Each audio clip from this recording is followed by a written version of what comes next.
Hello, this guide aims to teach you what EQ is and how it's useful, but before I can start to explain why EQing is important, you must first know about sound waves. Sound waves, also known as acoustic waves, are movements in the air that our ears are able to interpret as audio. These movements in the air move like waves of water, with them having peaks and troughs. Like waves in the ocean, the distance between these peaks vary, and this is called the frequency. But what does the frequency of sound mean? The different frequency of sound waves affect the pitch. So a sound wave with a lower frequency will have a deeper pitch. A deeper pitch will be a bassier sound, which sounds a little like this.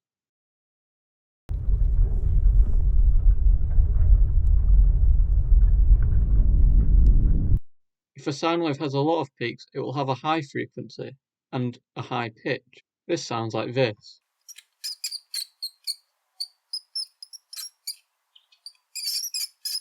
Finally, the frequency between the high and the low is called the medium frequency, sometimes called the mids. They sound something like this.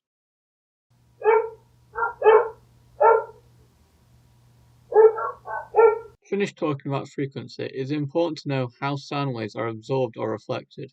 Sound waves don't just travel directly into our ears, they must first go through the air. Whilst travelling through the air, some sound waves will meet objects, where they will either be absorbed or reflected. Soft furnishings such as pillows or carpets will absorb some sound waves, whereas an empty room with hard walls and flooring will reflect them. This is important to know as high frequency waves are absorbed easier than low frequency ones. This means from a distance you will hear more low frequency sounds than you will high. Now that we know what sound waves are and how they interact with objects, let's talk about EQ. Equalizing is when you adjust the volume of certain frequencies to adjust how the audio sounds. So you can boost the low end of the audio, like this, or increase the high end of the audio, like this. You can also use EQ to reduce frequencies as well, like this. It's used for a variety of reasons, such as correcting audio, which has been recorded in a room so that it sounds like it's recorded on location. Another application is to mimic old audio devices, which had less high end. If you're ever mixing audio for whatever reason, the EQ is a useful tool to adjust audio. And when it comes to EQ, you can do it at several points of the editing process, such as the start if you want the EQ'd audio to the basis of what you're editing, or towards the end to clean up any frequencies you may have gotten from adding other effects.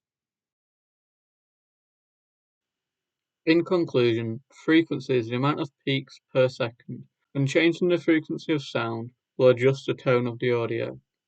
If you want to change the volume of certain frequencies of sound, you can use an equalizer to do so. And that is the basics of frequency in terms